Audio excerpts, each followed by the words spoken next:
tentunya menambah wawasan berkaitan dengan ekonomi kreatif. Iya ya, Pak. Iki kok. Ya. Jadi, monggo Bu Nini. Iya, terima kasih Pak Heru Toto selaku moderator. Ekonomi kreatif di masa pandemi sangat dibutuhkan ya, sangat penting sekali di sini sehingga agar tidak muncul keputusasaan. Ini sebelumnya saya ucapkan dulu kepada beberapa teman, saya ucapkan terima kasih pada narasumber Pak Judi dan sukarela semangat untuk pengabdian masyarakat di webinar ini dan Bu Novi secara sukarela semangat untuk pengabdian di webinar ini. Sekaligus saya ucapkan terima kasih kepada para peserta, Bapak Ibu Guru ini dari MGMP yang saya nge-share itu sebenarnya mendadak ya, kemarin lusa ke MGMP, Pak Imam, Pak Aji, Pak Setio, Pak Mutohar ya.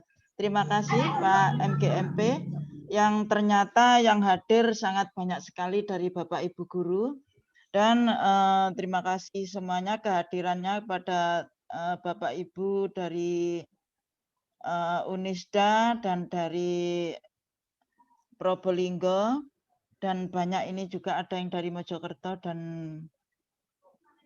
mahasiswa juga, mahasiswa dari Unisda dan Probolinggo. Saya ucapkan terima kasih. Saya ucapkan terima kasih kehadirannya kepada Bapak Sekretaris Yayasan PPLP STKI PPGRI Jombang, Pak Siono. Terima kasih atas kehadirannya. Dan Pak, ada salam dari Pak Siono untuk Pak Judi dan Bu Novi. Ya, ada salam apa nama? Salam persaudaraan ya.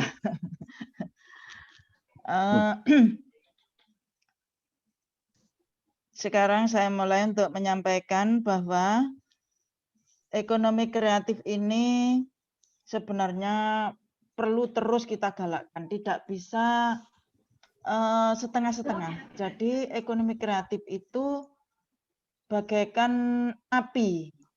Api itu kalau didiamkan lama-lama redup. Maka dari itu salah satu seminar ini itu untuk membangkitkan. Jadi jangan sampai redup. Jadi harus banyak momen agar situasi itu menjadi semangat dan semarak. Maka dari itu ini nanti saya akan menyampaikan yang sesuai dengan judulnya itu adalah membentuk jiwa wirausaha yang tangguh. Di dalamnya itu adalah bagian jiwa wirausaha tangguh itu bagian dari kewirausahaan. Maka dari itu di dalam materi ini saya sampaikan kewirausahaan terpadu. Kewirausahaan terpadu itu menyeluruh. Saya share dulu ya. Kewirausahaan terpadu itu menyeluruh antara mental kewirausahaan, yaitu jiwa kewirausahaan, lalu mengelola usaha, lalu rencana usaha. Jadi ini satu kesatuan. Kami di sini menyampaikan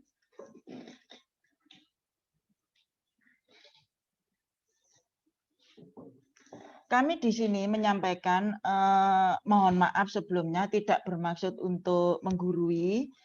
Bagi mahasiswa bisa jadikan salah satu informasi pengayaan untuk kewirausahaan sehingga menjadi bersemangat.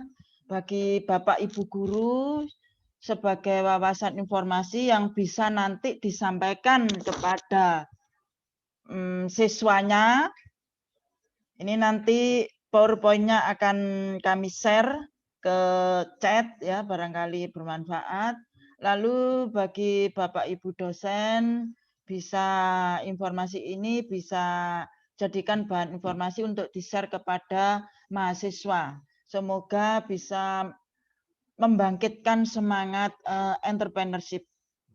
Namun yang kami sampaikan tentunya terbatas, waktu yang terbatas dari ya paling tidak ada informasi yang saya berikan di sini. Bahwa sebenarnya permasalahan yang terjadi di masyarakat itu bahwa apa ya, pengakuan penghargaan terhadap profesi wirausaha itu masih kurang.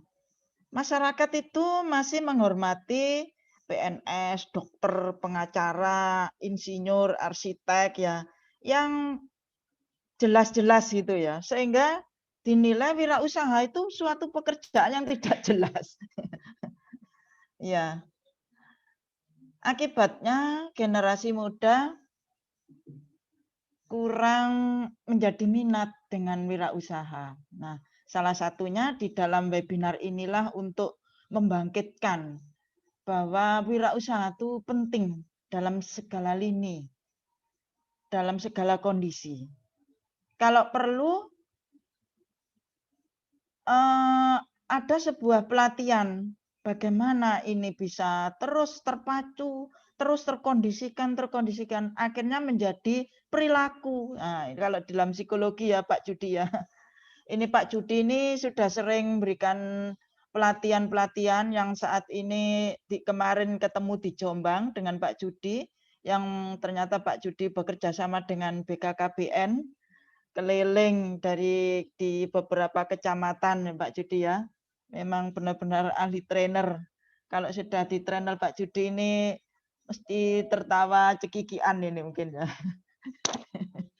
Ya, ya ahli trainer ini. Sehingga akibatnya kalau dari perhatian terhadap wirausaha itu kurang dari masyarakat, tadi dukungan dari masyarakat itu kurang, sejak prasekolah hingga perguruan tinggi, akibatnya masih sedikit yang cita-cita menjadi pengusaha gitu, masih sedikit.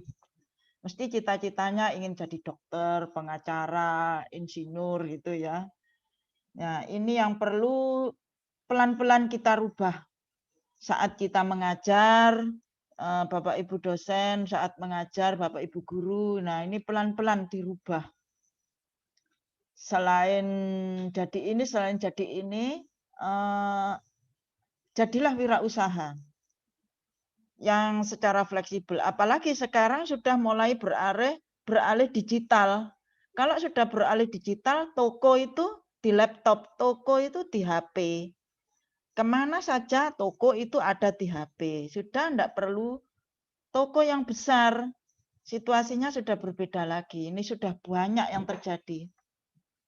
Hanya dengan di dalam rumahnya di pedesaan, mereka saya lihat di Instagram menjual itu, yang rumahnya di pedesaan, dia menjual daun sirih per lembarnya Rp100. Akhirnya jadi lagu keras ya. Nah, lalu ada budaya di Indonesia itu yang diterapkan dalam lingkungan wirausaha itu kurang tepat, yaitu budaya kekeluargaan dalam situasi berwirausaha yang salah kaprah. Salah kaprahnya di mana? Antara uang untuk keperluan pribadi dengan uang untuk keperluan wirausaha. Ini dicampur adukkan, mulai ada yang sukses usaha, menjadi tumpuan keluarga besar, akhirnya ya tidak bisa memilahkan mana untuk usaha, mana untuk keluarga. Nah, ini yang kadang juga perlu ada kekuatan ya untuk membedakan antara keuangan keluarga dengan keuangan usaha. Lalu penerapan pada saat usaha itu kurang informasi aspek manajemen. Kalau sudah kata-kata manajemen itu sepertinya kata-kata yang tinggi begitu ya. Seperti kata-kata yang kok kemelipen banget itu. Padahal dalam kehidupan sehari-hari, kalau sudah wirausaha, walaupun kecil-kecilan, itu diupayakan menerapkan aspek manajemen. aspek manajemen itu apa saja. Walaupun sesederhananya, ini yang kadang kurang diperhatikan. Nah, mudah-mudahan ini nanti paling tidak informasi yang saya berikan, walaupun sedikit, ada manfaatnya. Bagaimana jiwa wirausaha itu.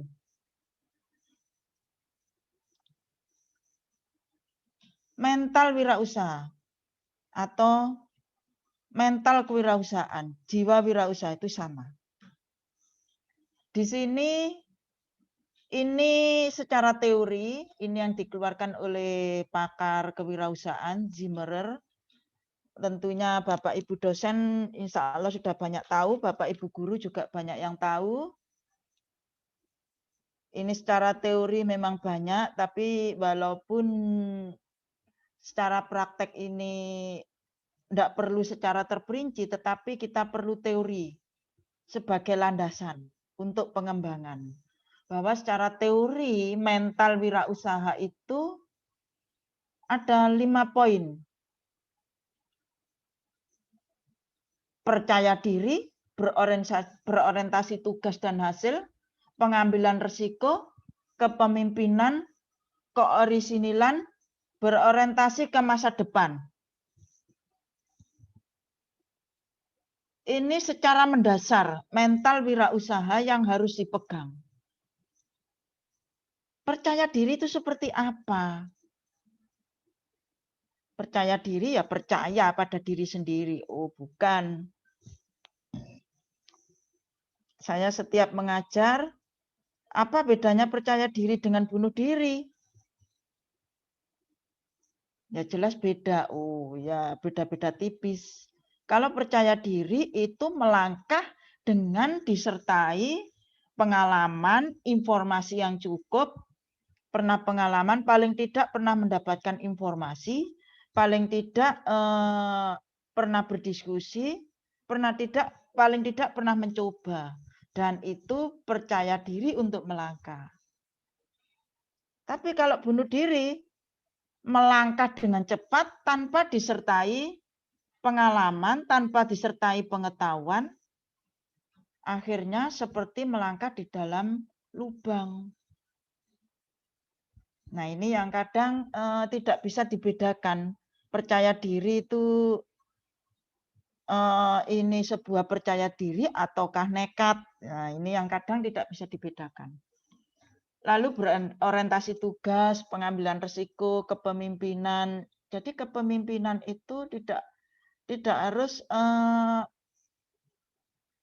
memimpin dengan banyak orang, tetapi memimpin dirinya sendiri, mengelola dirinya sendiri minimal, yaitu mengelola waktu, mengelola bagaimana bisa produktif, bagaimana mendisiplinkan diri, bagaimana bisa menghasilkan, sehingga yang lainnya itu pun juga sebuah keterampilan untuk memimpin dirinya sendiri, sehingga orang lain itu menjadi mengikuti otomatis.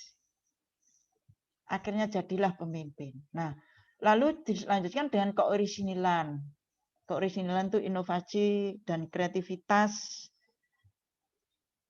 yang tidak sama dengan produk lain, tetapi dimodifikasi, dikreativitas dari yang ada menjadi lebih lengkap, lebih bagus, dari tidak ada menjadi ada. Nah, itu keorisinilan.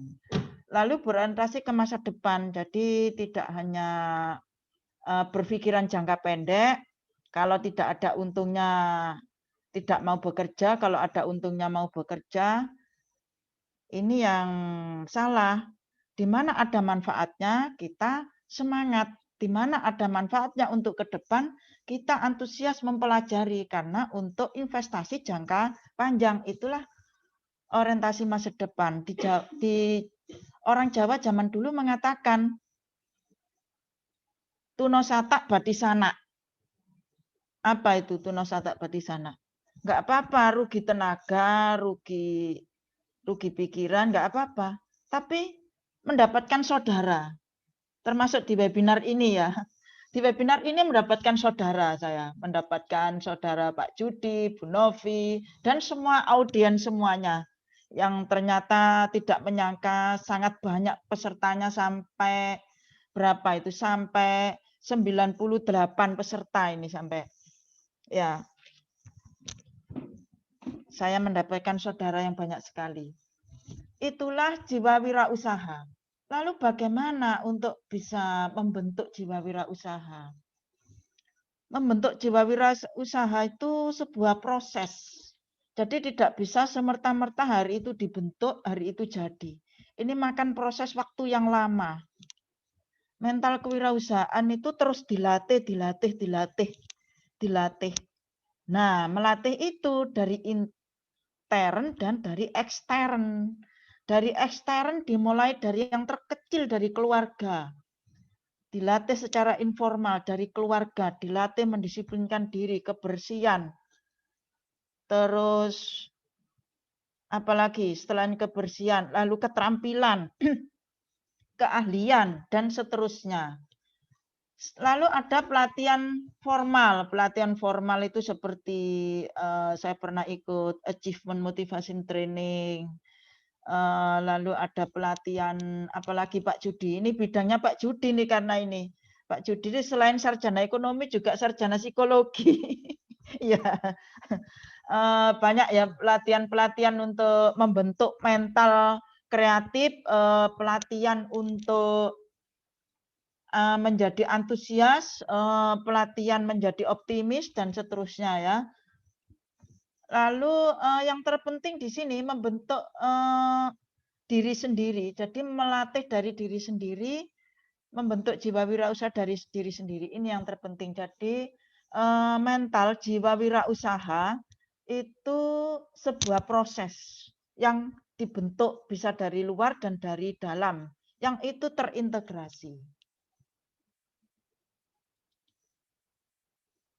Saya lanjut. Nah, ini ada pertanyaan. Minimal ada sebuah pertanyaan. Ini kalau ke mahasiswa langsung saya suruh untuk menjawab. Ini oleh karena pesertanya Bapak Ibu guru, Bapak Ibu dosen, banyak yang senior-senior ini yang hadir. Tidak mungkin saya meminta untuk menjawab serentak. Ayo serentak, tidak mungkin. Jadi ini paling tidak sebagai tolak ukur untuk mulai mengembangkan mental kewirausahaan. Apakah Anda biasa memotivasi diri sendiri untuk bersedia bekerja keras, mencapai tujuan yang telah Anda tetapkan? Dapatkah Anda bekerja sama dengan orang lain? Dalam sekelompok orang, apakah Anda biasanya mengambil peran tertentu dalam mendukung kelompok? Dapatkah Anda berkomunikasi secara baik dengan orang lain? Apakah Anda seorang pendengar yang baik? Apakah Anda percaya diri? Apakah Anda mempunyai citra diri yang positif? Apakah Anda cepat dalam mengambil keputusan? Nah, itu pertanyaan yang mulai untuk membentuk mental kewirausahaan. Ini Bapak Ibu, tidak mungkin saya menceritakan mental kewirausahaan yang memang seharusnya dikupas satu persatu. Bagaimana membentuk jiwa pemimpin, bagaimana bisa bekerja sama, bagaimana bisa mengambil risiko, cepat mengambil keputusan dengan risiko rendah. Tidak mungkin kami saya menceritakan secara terperinci. Bapak Ibu bisa melihat di YouTube. Saya ini membuat modul elektronik, saya unggah di YouTube yang judulnya modul 1 membangun mental kewirausahaan oleh Nini Sudarwati. Panjenengan bisa melihat di YouTube. Semoga bermanfaat, bisa di-share ke mahasiswanya, ke siswanya. Ini lebih terperinci, ada teksnya, ada dubbing suaranya, ada videonya, ada contoh-contoh videonya untuk komunikasi, menjalin kerjasama, dan seterusnya. Semoga bermanfaat bagi Bapak Ibu guru, Bapak Ibu dosen, dan masyarakat umum. ini paling tidak memulai mengelola usaha, mengelola diri ya. Ini ada skala prioritas apa yang didahulukan. Apa yang didahulukan, nomor 1 apa, nomor 2 apa, habis waktu berapa, dan seterusnya. Ya.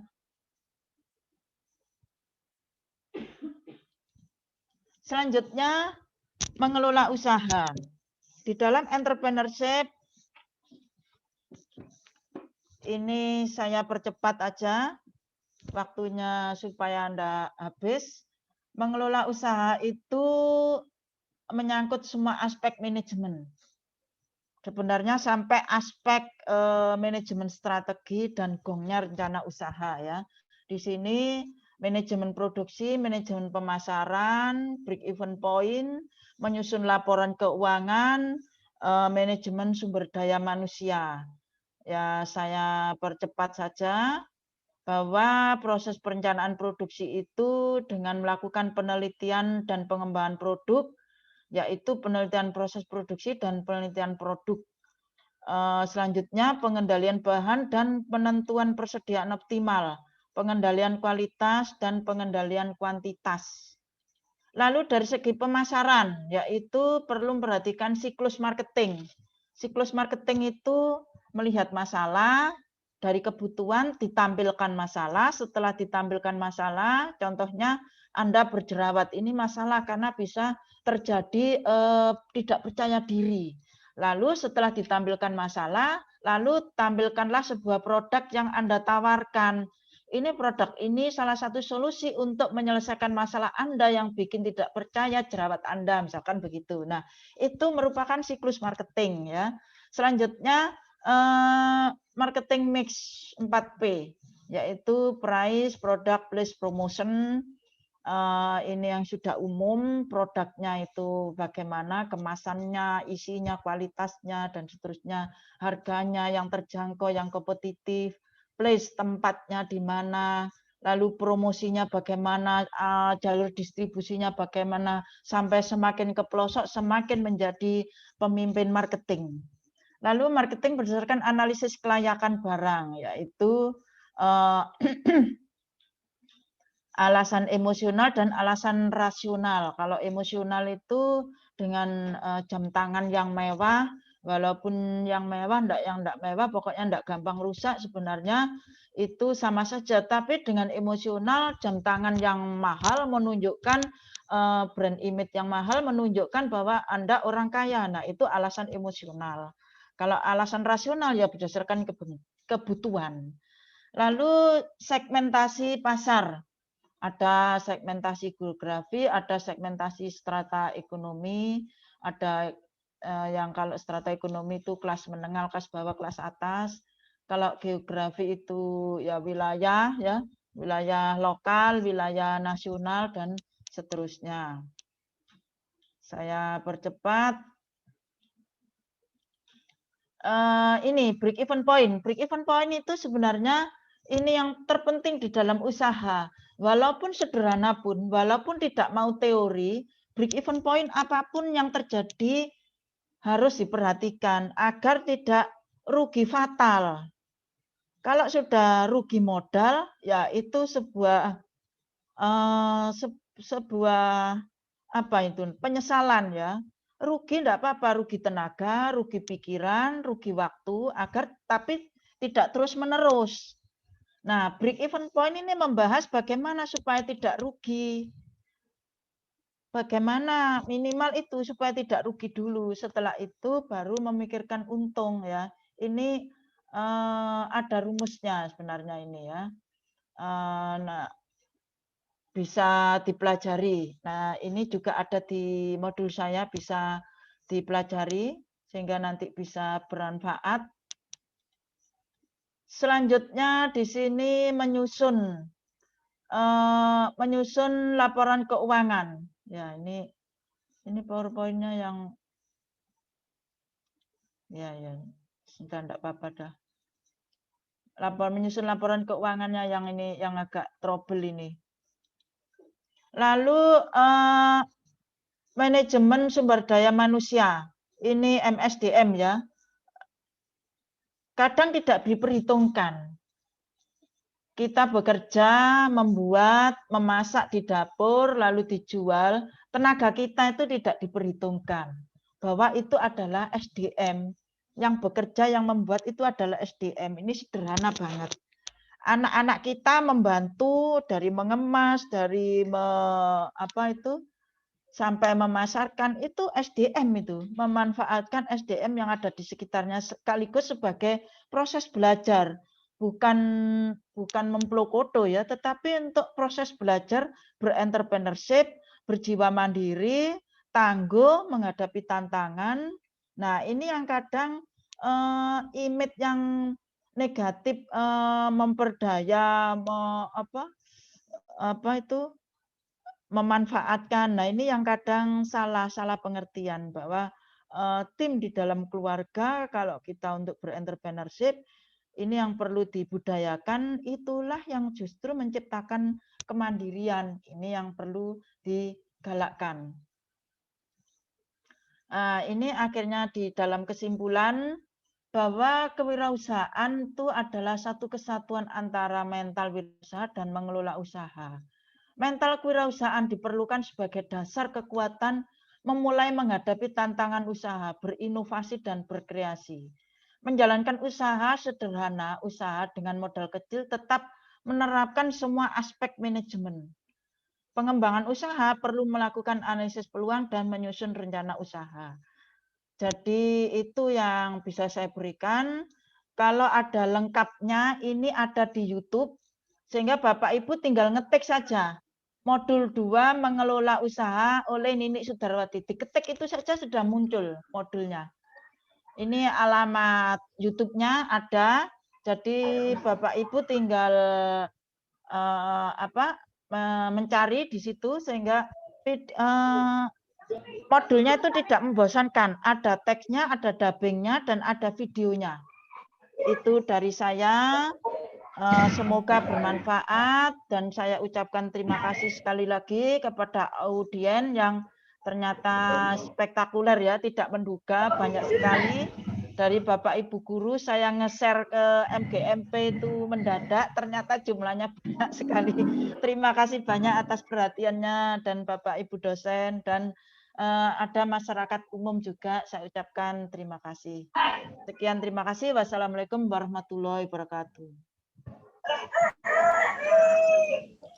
Waalaikumsalam warahmatullahi wabarakatuh. Bu Nini Sudarwati ya, Ibu Dr. Nini Sudarwati luar biasa tadi menyampaikan materinya, dan tentunya ini memang yang disampaikan Bu Nini lebih pas pada teman-teman MGMP baik SMK, SMA maupun MA. Karena di situ pembelajaran kreatifnya juga sudah dimunculkan bagaimana sih membangun situasi ekonomi kreatif. Saya sampaikan juga sebelum ke pemateri yang lain ya, teman-teman semuanya luar biasa ternyata Bu Nini dan Bapak Ibu yang lainnya, tidak hanya MGMP wilayah Jombang, juga Lamongan atau Probolinggo, ini juga Mojokerto, Nganjuk juga banyak yang ikut bergabung. Artinya kegiatan kita sangat diminati dan tentunya akan sangat lebih istilahnya memiliki arti, manakala nanti peserta juga bisa menyampaikan setiap permasalahan, baik di lapangan, baik itu di modeling pembelajaran maupun di aplikasi ekonomi kreatif pada realnya di masyarakat secara umum. Oke, terima kasih Bu Nini. Nanti kita sambung di diskusi. Ya, ini untuk presensi mohon diumumkan, untuk sertifikat presensi sudah bisa masuk. Iya. Siap. Jadi seperti yang disampaikan Bu Nini, bahwasanya untuk link presensi sudah disiapkan di kolom chat ya. Jadi Bapak Ibu semuanya peserta webinar yang berpartisipasi di hari ini silakan untuk mengisi presensi yang sudah disediakan linknya di kolom chat agar nanti semuanya juga mendapatkan sertifikat. Dan bagi yang sudah mengantongi pertanyaan-pertanyaan baik nanti kepada Pak Yudi maupun ke Bu Nini, silakan saja nanti bisa interaksi langsung, juga bisa live chat ya. Oke, terima kasih. Baik, kalau tadi Pak Yudi sudah, Bu Nini sudah. Kini saatnya yang luar biasa dari Universitas Islam Darul Lamongan, ada Ibu Dr. Novi Darmayanti. Selamat sore, Ibu. Selamat sore, Pak Heru.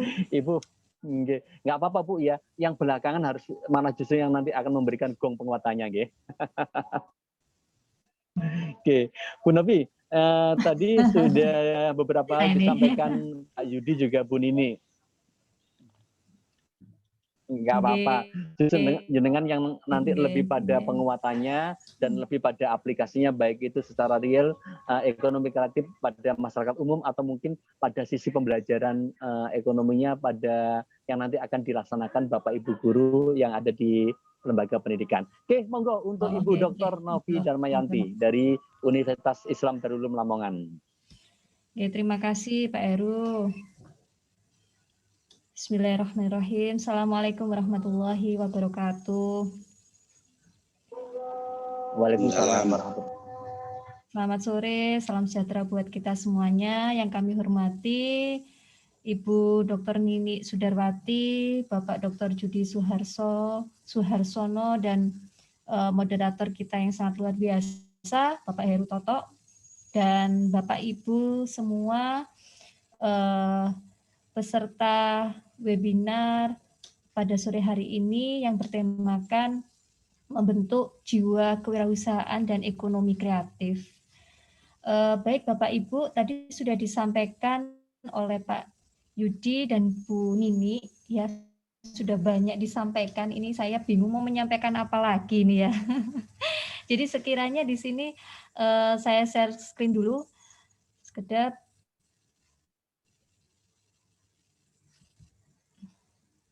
Nah, nih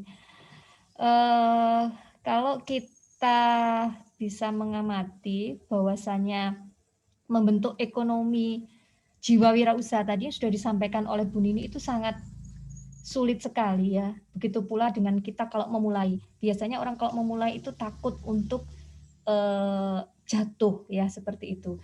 Nah, ini merupakan hal yang perlu kita disiplinkan pada diri kita sendiri, bahwasanya untuk menjadi wirausaha itu dibutuhkan suatu komitmen yang tinggi bagi diri kita sendiri. Nah, Bapak Ibu, seperti yang kita ketahui bahwasanya kenapa sih kita harus mempunyai jiwa kewirausahaan? Salah satunya hal ini dikarenakan tadi sudah disampaikan oleh Pak Judi, pada saat ini kondisi pandemik yang tidak tahu sampai kapan ini berakhir, ini menyebabkan kita semuanya harus menghadapi berbagai macam situasi ya. Ada banyak pegawai yang di PHK mungkin ya, ada banyak pengangguran ya, dan juga itu menyebabkan ekonomi keluarga menjadi sangat menurun atau bahkan berkurang. Nah, ini menyebabkan kita ya, sehingga kita menjadi termotivasi terutama oleh ibu-ibu ya, ibu sekalian ya, bahwasanya kita harus bisa membantu ekonomi keluarga dengan melalui wirausaha. Nah, apa sih yang biasanya kita maksud dengan wirausaha atau entrepreneur ya? Entrepreneur atau wirausaha itu bisa dikatakan sebagai seseorang yang mempunyai motivasi dan inovasi untuk selalu berkreasi ya. Jadi kalau kita mempunyai motivasi dan kreasi yang tinggi, maka kita bisa menciptakan suatu wirausaha. Contohnya seperti ini. Kita melihat pandemik seperti ini, misalkan banyak membutuhkan masker kesehatan. Nah, kebetulan di sini saya mempunyai saudara ya, membuat masker yang terbuat dari kain yang bentuknya itu sekarang lancip seperti sensi itu ya. Nah, KN95 kalau nggak salah ya lah. Tapi itu dibuat sekarang sudah menjadi wacana kita semua, bahwasanya kita harus memakai masker double. Jadi ya, masker yang pertama adalah masker yang kesehatan, yang kedua adalah masker berupa kain. Nah, itu bisa menjadi inovasi tersendiri bagi kita, khususnya kita yang mempunyai keahlian di bidang jahit menjahit misalnya seperti itu. Nah, kita bisa mendirikan atau bisa membuat masker itu supaya bisa bermanfaat buat orang lain. Selain itu kita bisa memberikan penambahan pendapatan bagi keluarga kita. Nah, itu namanya jiwa wirausaha atau entrepreneur ya. Salah satunya saya ambil contoh yang seperti itu. Nah, biasanya tadi sudah disampaikan oleh Ibu Nini tadi, kadang-kadang kita tidak percaya diri untuk menjadi seorang wirausaha.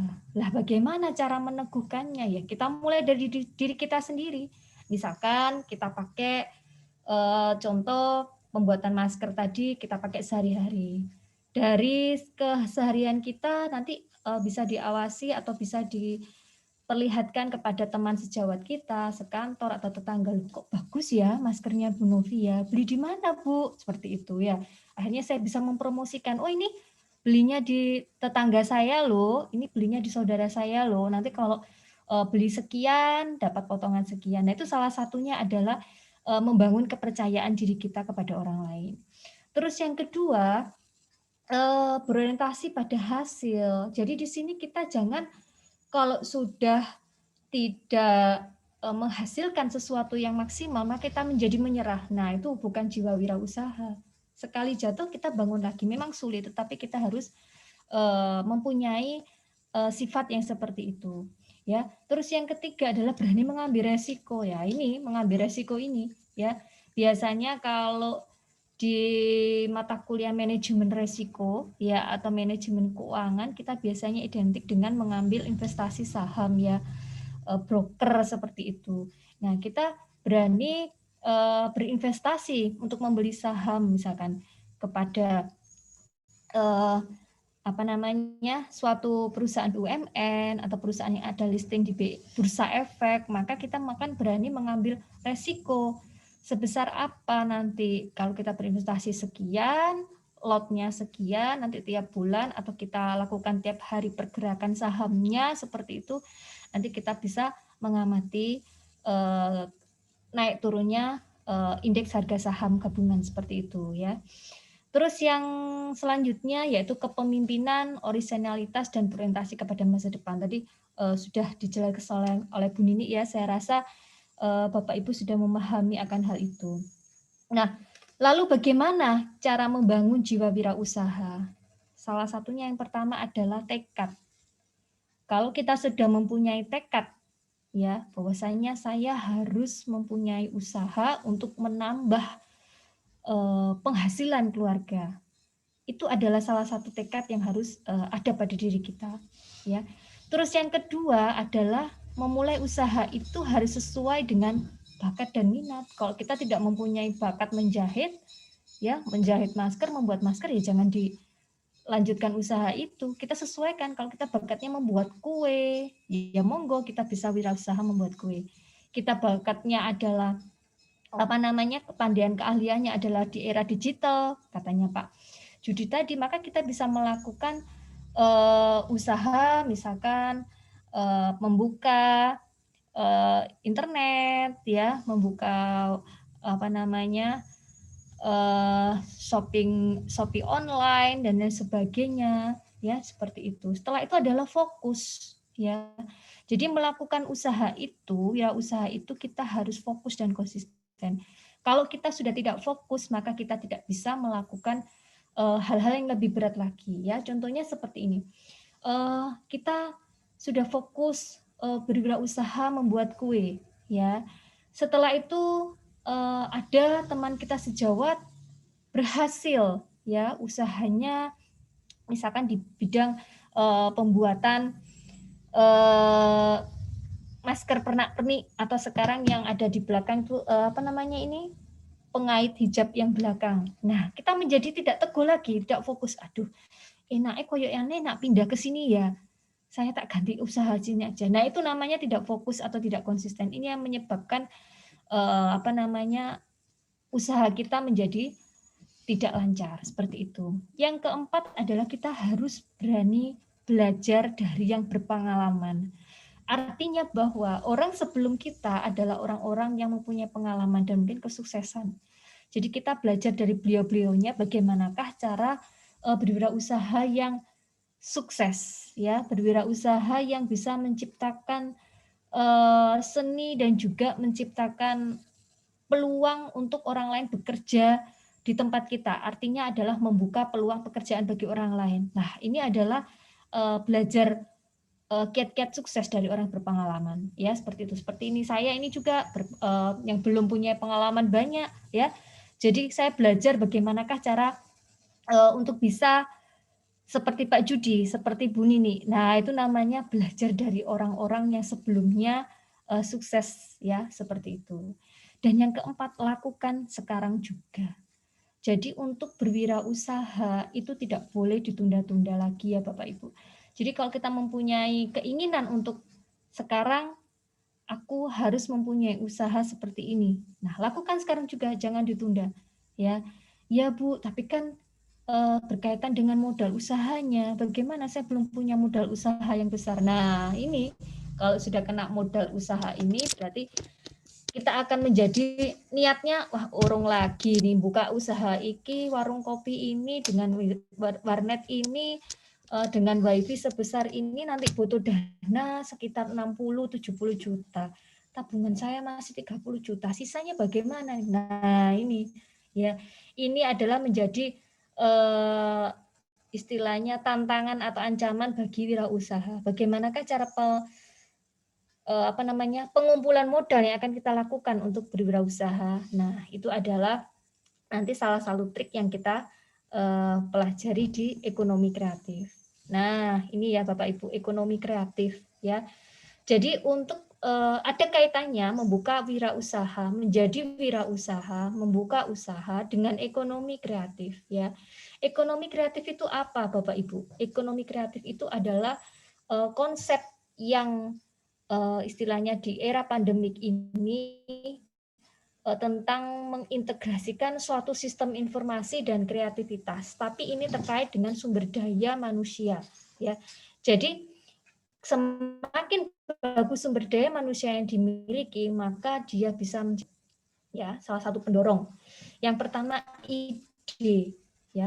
Ide dan pengetahuan. Jadi seorang ekonomi kreatif itu harus bisa mempunyai ide-ide yang nantinya bisa membangun suatu kreativitas ya. Contohnya adalah pembukaan, kalau sekarang di zaman era digitalisasi maka kita melakukan ekonomi kreatif di bidang advertising misalkan, periklanan. Ya, ini sangat dibutuhkan pada saat ini ya. Terus yang kedua, konsep ekonomi kreatif bisa di bidang arsitektur ya saat ini ya. Kenapa? Seperti saat ini kita dibutuhkan perancangan kota ya, tata taman kota, di mana tata taman kota dan perancangan kota nanti bisa menjadi istilahnya inovasi yang terbaru bagi masyarakat, sehingga nanti bisa tidak hanya membangun rumah saja ya, tetapi bagaimanakah caranya tata kelola ini bisa memberikan, tata kelola kota yang sehat ini bisa memberikan kesehatan bagi masyarakat ya, seperti itu. Dan banyak lagi ya tentang ekonomi kreatif di ide dan pengetahuan. Terus yang kedua, faktor pendorong konsep ekonomi yang kreatif yaitu tentang kemudahan akses informasi ya. Jadi di sini dibutuhkan kemudahan akses informasi, sistem informasi akuntansi ya. Contohnya misalkan kalau untuk pembukuan yang dulu sifatnya manual, maka kita bisa menggunakan pembukuan secara digital, mudah sekali dengan HP kita ya. Jadi seperti yang diterangkan oleh Pak Judi tadi, bahwasanya kalau kita tidak punya apa-apa, kita cukup punya HP saja ya. Nah, maksudnya seperti apa? Dengan HP saja kita bisa melakukan segalanya. Contohnya kita membeli kalau saya membeli di toko ya atau di supermarket kecil, Alfamart, Indomaret, saya lupa enggak bawa dompet ya. Apa yang bisa dilakukan pakai HP kita? Banyak sekali ya. Bisa pakai OVO ya Bapak Ibu ya, tapi ya asalkan ada isinya ya. Itu namanya era digitalisasi atau kemudian akses informasi ya. Ada bisa menggunakan Shopee ya, atau bisa menggunakan akses internet perbankan dan lain sebagainya. Jadi kita keluar tidak perlu membawa uang banyak, betul kata Pak Judi ya, untuk menghindari resiko perampokan juga ya Pak ya. Kalau saya banyak uang di dompet nanti resikonya apa? Kalau ibu-ibu itu belanja terus nanti ya. Tapi kalau cukup di HP, nanti kalau stoknya yang di digitalisasi yang di HP misalkan di Shopee atau OVO itu minim, maka kita akan tahu, waduh kok minim ya, ini waktunya tidak boleh berbelanja ini ya, seperti itu ya. Jadi istilahnya kemudian akses dan informasi itu letaknya adalah di situ ya.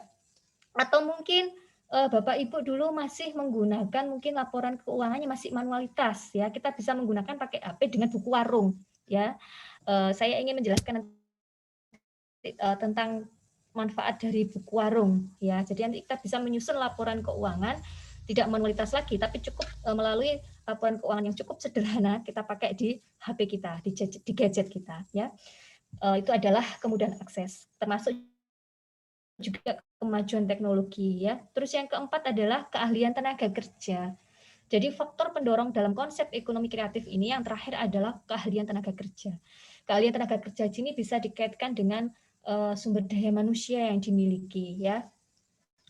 Jadi di sini didesain bahwasannya SDM yang dimiliki itu tadi harus bisa menjadi penumbuh wirausaha yang kreatif seperti itu.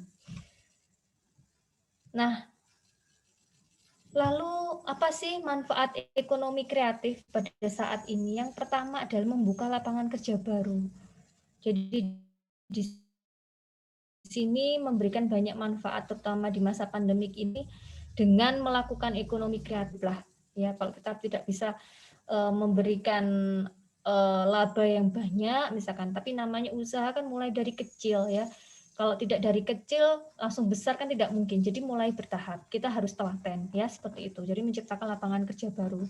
Yang kedua adalah membuat masyarakat menjadi lebih kreatif, betul ya. Yang dulunya tidak ada, misalkan kalau di tetangga saya sini ada pembuatan tas terbuat dari rotan. Ya, dulu rotan sangat tidak bisa digunakan atau tidak berharga. Maka di sini bagaimanakah caranya mengelola rotan, ya, mengelola rotan agar bisa digunakan manfaatnya menjadi tas, ya, menjadi topi atau hal-hal yang lainnya, ya.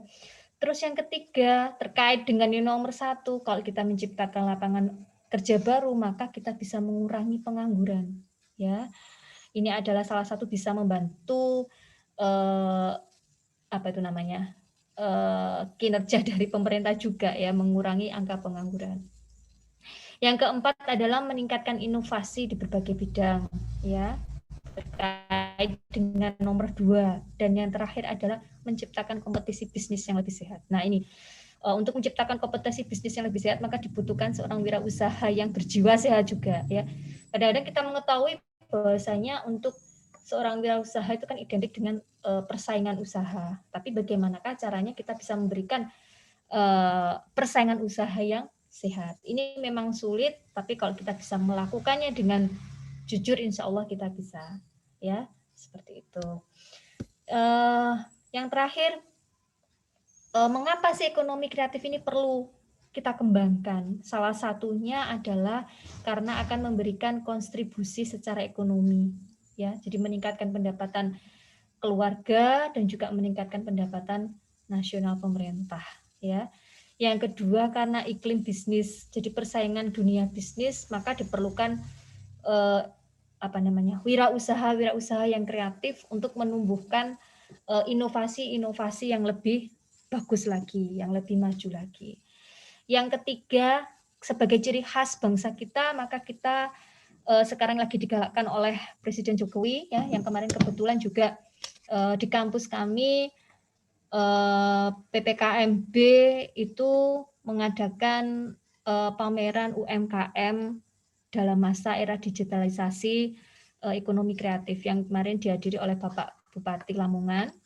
Di sini kita memamerkan pasaran produk-produk mahasiswa ya yang dipasarkan di baik itu di kampus maupun di Bapak Ibu di warung-warung terdekat ya, kita pasarkan di pada waktu pameran kemarin. Alhamdulillah kemarin respon dari Bapak Bupati, beliau menyampaikan bahwasanya ini salah satu yang membantu membangun bangsa kita untuk menjadi tumbuh ya, ekonomi kreatif yang tumbuh ya. Meski dari adik-adik yang mahasiswa akhirnya nanti kalau sudah mereka lulus, mereka tidak hanya seperti yang Bapak Ibu penyaji tadinya sampaikan, Pak Judi dan Bu Nini, tidak hanya menginginkan menjadi pegawai, tapi bagaimanakah caranya bisa mengambil pegawai untuk bekerja di di bisnisnya nanti ya.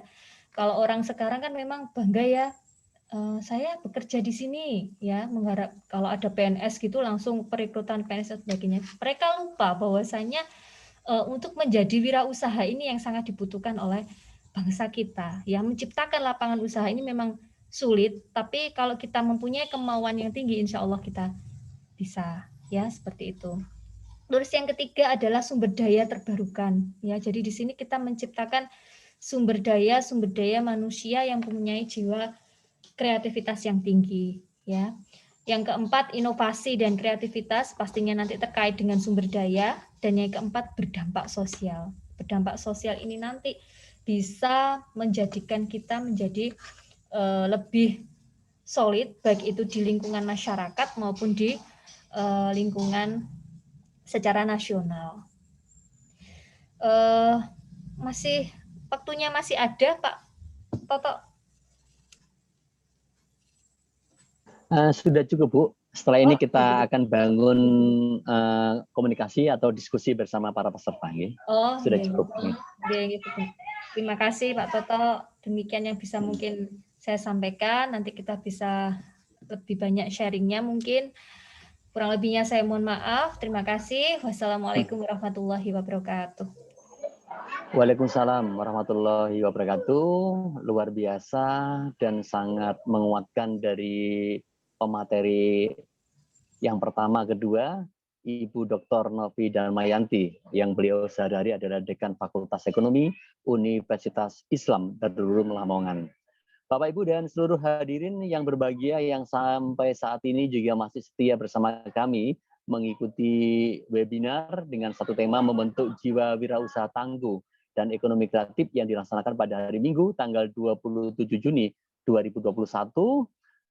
Saya mengingatkan sebelum nanti kita lanjutkan diskusi atau tanya jawab, mohon yang belum mengisi presensi silakan aja langsung mengisi presensi di kolom yang sudah disediakan untuk link presensi. Monggo partisipasinya agar semua peserta nanti juga mendapatkan sertifikat. Oke, saya membuka waktu dan kesempatan untuk peserta yang di rumah yang saat ini sedang mengikuti kegiatan kami, silakan bisa live chat atau juga langsung berinteraksi dengan Bu Novi, Pak Yudi, juga Bu Nini. Teman-teman praktisi juga, saya sapa juga yang dari SMA Negeri Puri Mojokerto yang sampai saat ini juga masih hadir. Teman-teman dari MGMP MA, mungkin akan ada yang ditanyakan bagaimana sih sebetulnya membentuk perilaku kreatif untuk bisa meningkatkan minat wirausaha pada tingkatan SMA, MA maupun SMK. Monggo teman-teman MGMP bisa berkontribusi. Juga teman-teman praktisi, teman-teman mahasiswa yang juga sudah mencoba untuk menciptakan ekonomi kreatif, tetapi ada beberapa kendala bisa di-share di kegiatan sore hari ini. Silakan saya buka kesempatan kepada teman-teman semuanya dan admin juga nanti bisa, operator juga bisa mempersiapkan untuk siapa saja yang nanti akan bertanya di kesempatan sore hari ini. Silakan, saya beri kesempatan.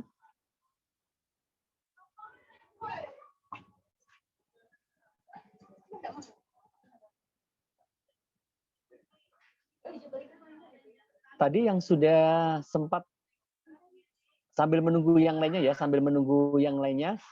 tadi lewat IG saya, karena ini juga saya siarkan langsung lewat IG saya ya. Ada yang bertanya seperti ini.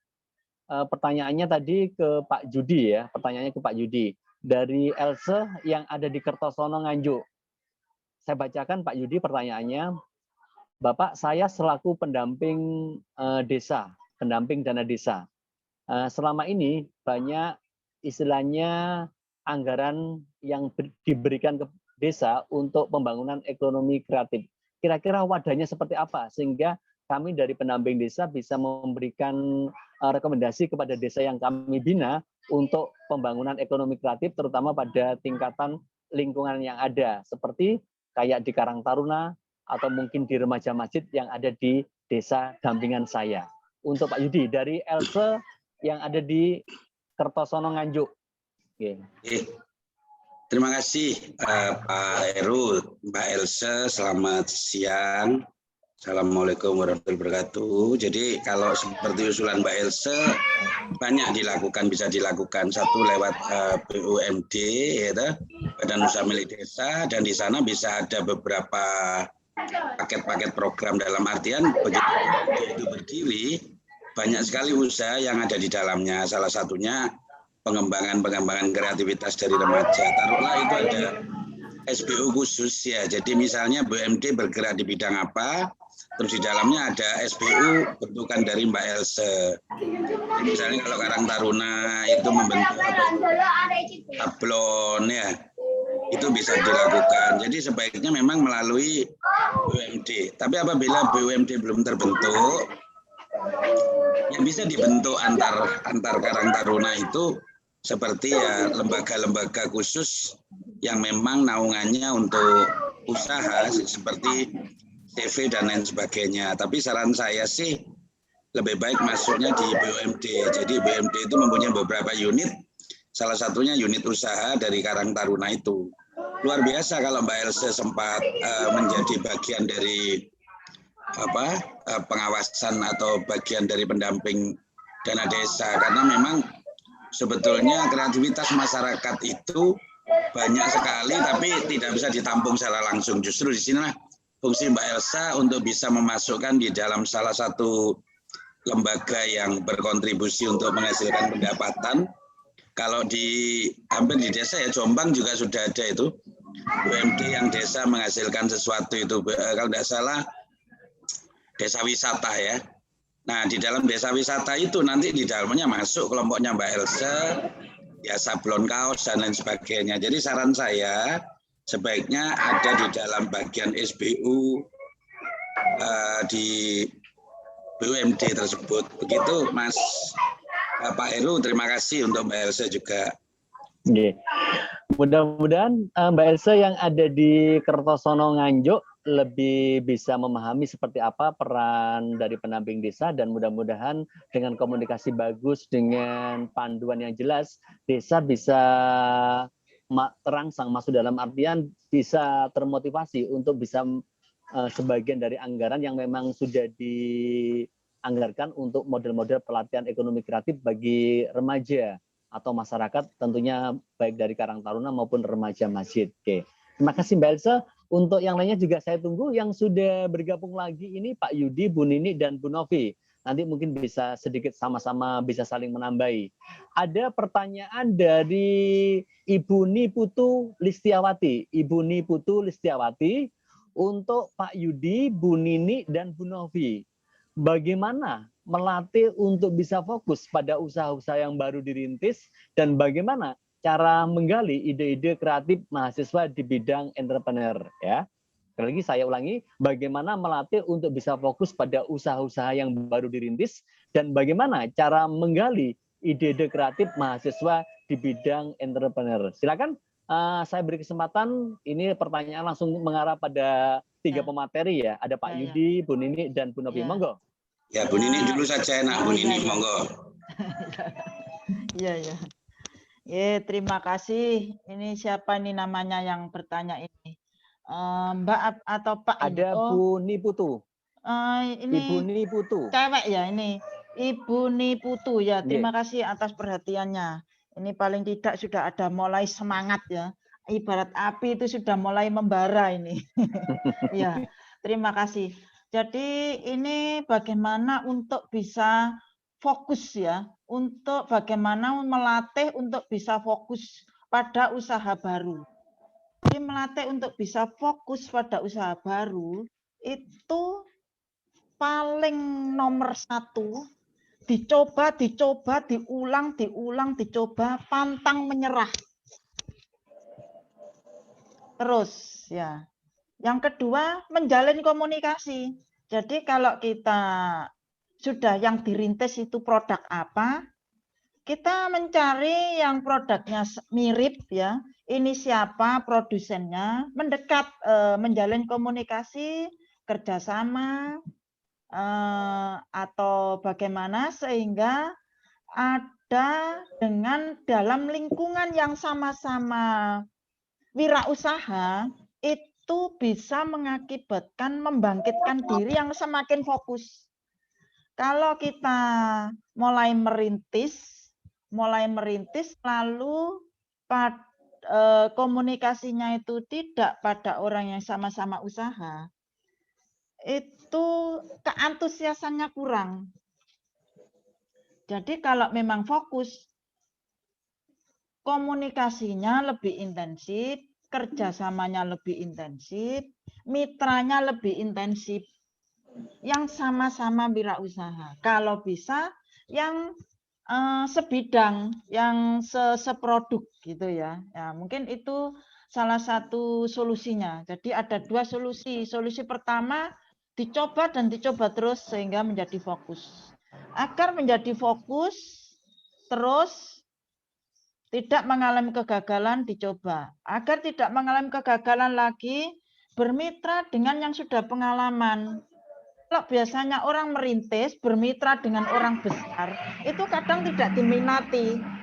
Yang masih merintis dengan pengusaha besar, kadang tidak diminati ya. Sama-sama merintis, sama-sama yang sudah berhasil, walaupun tidak besar. Kalau yang besar biasanya bermitra. Bermitra itu ngesup.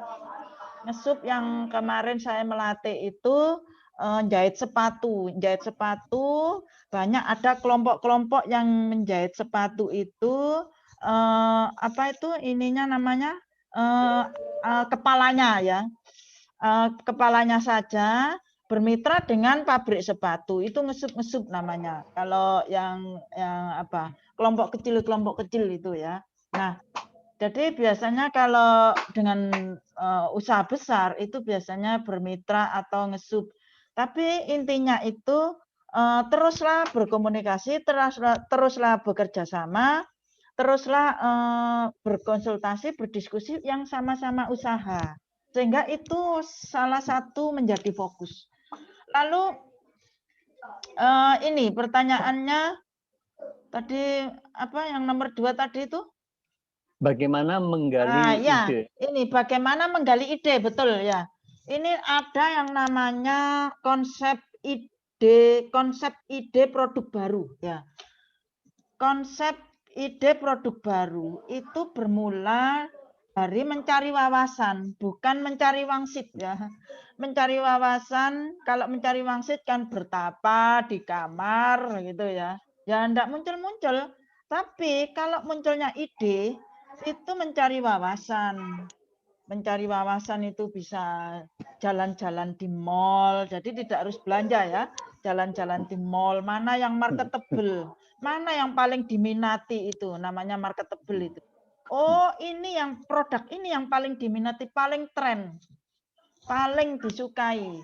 Nah, kita bisa menggali ide dengan itu. Lalu mencari di Instagram, mencari di Facebook, mencari di internet. Sekarang yang lagi booming produk-produk apa? Berarti saya bisa memodifikasi apa? Mengidekan sebuah produk apa? Begitu. Jadi mencari inspirasi itu bisa di buku, bisa di internet, bisa di intinya era digital ya. Bisa di WA, bisa di biasanya kan ada inovasi begitu ya. Lalu ada di internet itu di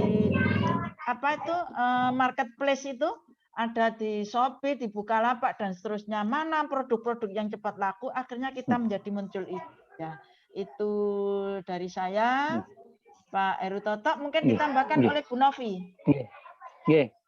Senada, sebentar Bu Nini, senada dari pertanyaan Ibu Niputu Listiawati, ini sebetulnya sama dengan pertanyaan yang kedua ya.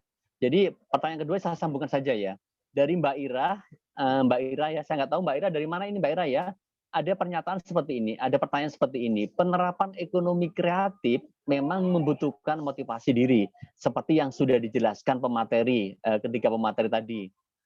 Akan tetapi kenyataannya di lapangan yang terjadi adalah seseorang yang menjadi kreatif, terutama dalam usaha ekonomi ini, ketika mereka dalam kondisi kepepet alias keuangannya yang mulai tidak stabil lah, keuangan yang mulai tidak stabil.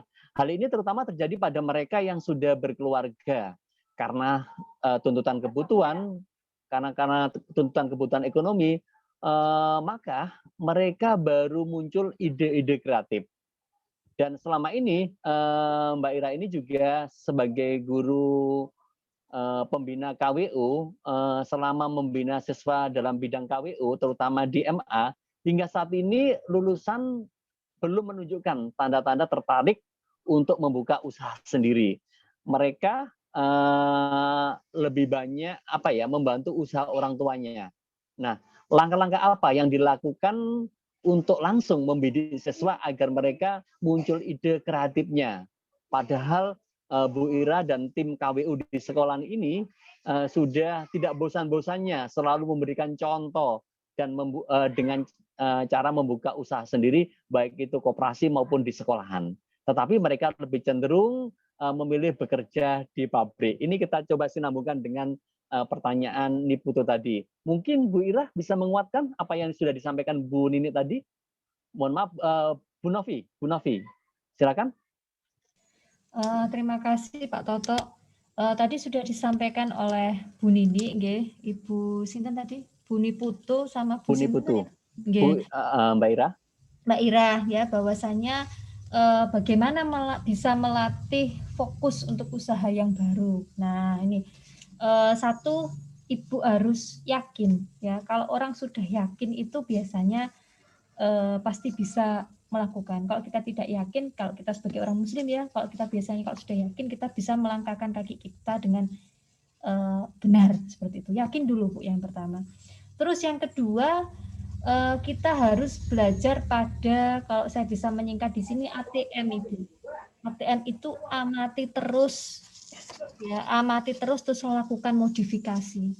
Jadi kita mengamati sesuatu itu harus kita amati terus. Misalkan tadi kayak Bu Nini bilang, kita di mall jalan-jalan, ya jalan-jalan sambil menyelam minum air susu seperti itu ya. Jadi istilahnya kalau kita mengamati anak-anak muda yang sekarang sukanya makan pok-pok nyam-nyam ya, seperti anak saya gitu, ini beli ini mau pok-pok nyam-nyam lah. Gimana caranya kita bisa kreatif membuat pok-pok nyam-nyam yang disukai anak-anak di sekitar lingkungan kita. Nah, jadi dimodifikasi, jangan sama seperti itu. ATM istilahnya Bu ya, amati terus lakukan modifikasi. Terus yang kedua, bagaimana cara melakukan ide-ide kreatif untuk mahasiswa?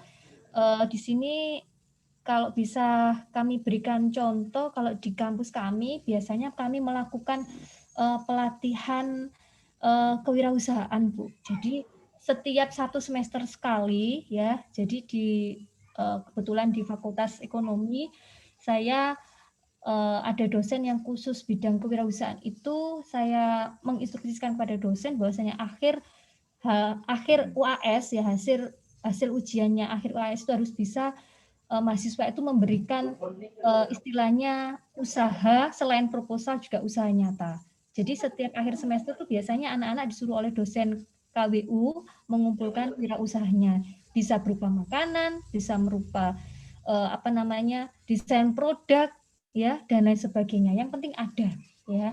Nah, nanti proposalnya nanti bisa kita ajukan di hibah dikti, yaitu berupa PKM ya, tiap tahunnya. Jadi ada 2 manfaat seperti itu Ibu. Terus yang kedua, setelah kita melakukan pemberian pelatihan setiap 1 semester, kita bisa melakukan kompetisi inovasi kewirausahaan Bu, di baik di tingkat SMK atau mau di tingkat kampus kita. Jadi setiap ada setiap tahun kita melakukan inovasi kewirausahaan ya, bisnis plan istilahnya, kalau mata kuliah di manajemen di manajemen di KWU ya atau di manajemen ya, kalau di akuntansi itu ada KWU, tapi kalau di prodi manajemen ada kewirausahaan dan juga ada manajemen bisnis. Nah, itu di situ kita bisa melakukan kompetisi inovasi kewirausahaan. Jadi anak-anak di seluruh jurusan, biasanya di kampus kami seperti itu, setiap tahun itu nanti diskusi yang kewirausahaannya tadi memberikan tidak hanya rasanya enak kalau di bidang makanan, tapi juga memberikan kontribusi yang istilahnya bisa memberi kontribusi yang baik bagi masyarakat seperti itu. Nah, nanti bisa didanai internal dan nanti bisa diajukan di program kewirausahaan tingkat nasional. Di bawah kalau kami ada namanya PPKW, Bu, ya, yang dibawahi oleh PPKW, ada bidangnya tersendiri di kewirausahaan seperti itu.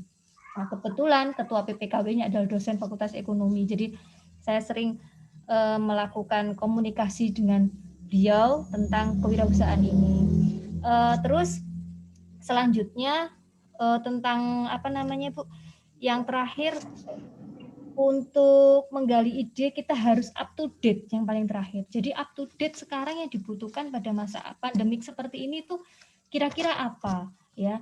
Jadi yang diminati oleh masyarakat pada saat ini yang ter-up to date itu apa ya. Jadi itu yang harus kita gali secara maksimal. Mungkin itu yang bisa saya tambahi, Pak Heru.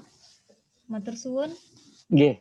Terima kasih Bu Novi tadi sudah sama-sama saling mengkaitkan antara pertanyaan dari Ibu Niputu juga Mbak Ira yang sama-sama memang beliaunya konsen terhadap ekonomi kreatif atau bagaimana memancing milenial untuk bisa tertarik pada dunia wirausaha.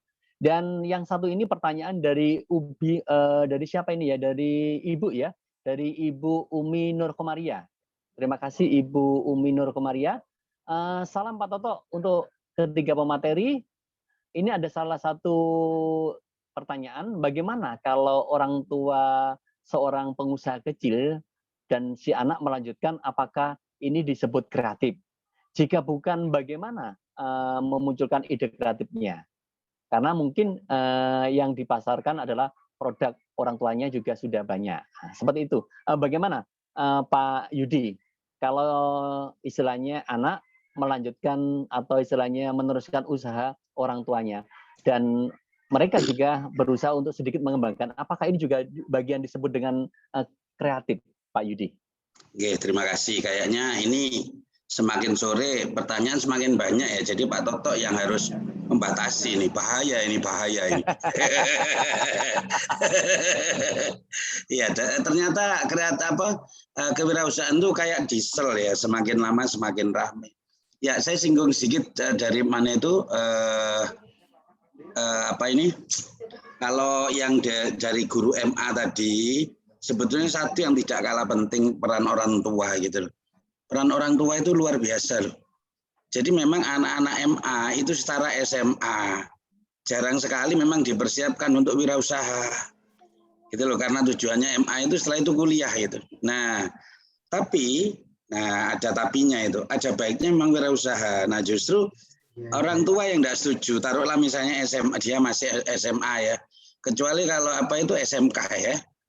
Kalau SMK saya masuk ke sekolah itu rata-rata memang kepinginnya bekerja.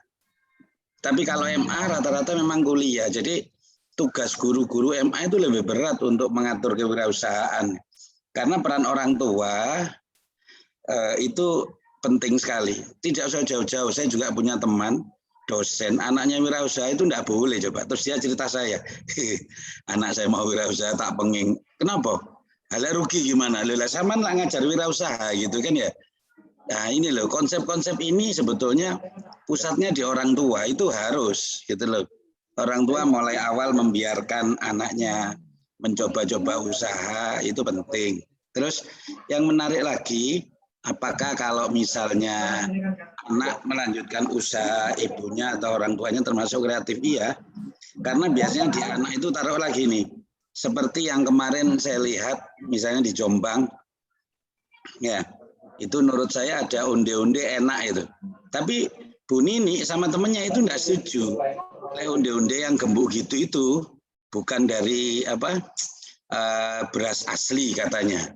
Tapi masyarakat seperti saya yang cuman pecinta kuliner nganggapnya enak, itu enak. Nah, walaupun sama-sama onde-onde, tapi anaknya berusaha ditambah ini dan sebagainya, justru kekuatan empuknya itu lebih lama, itu sudah bagian dari kreativitas gitu. Ya, jadi seperti yang dikatakan Bu Novi tadi, ATM, amati, tiru, dan modifikasi, itu sebetulnya sudah masuk gitu loh.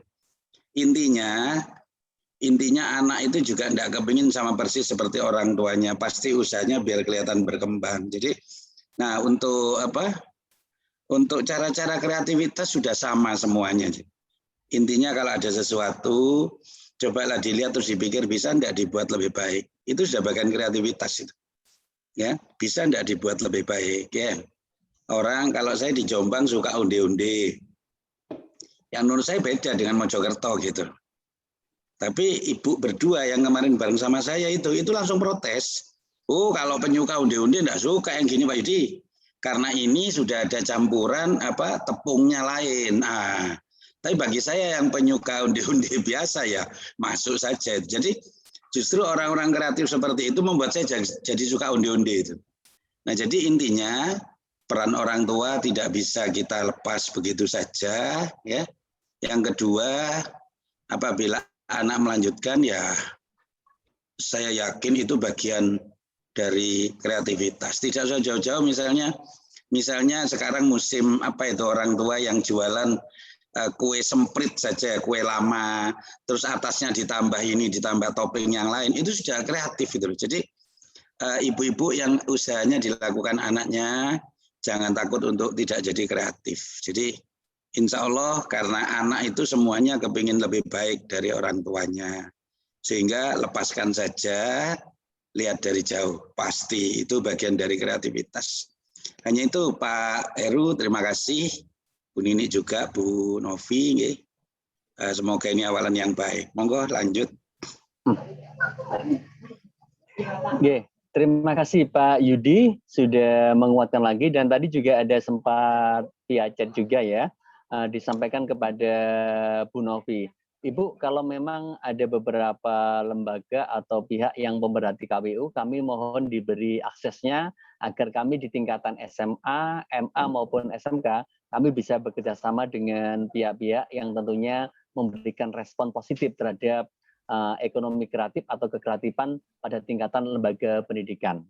Monggo nanti bisa berkomunikasi dengan Bu Novi untuk lanjutannya seperti apa.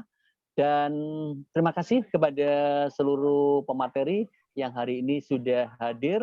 Kami sampaikan luar biasa dan sampai detik ke sekarang ini di menit ke-18 lepas dari jam 4 sore luar biasa para peserta juga tidak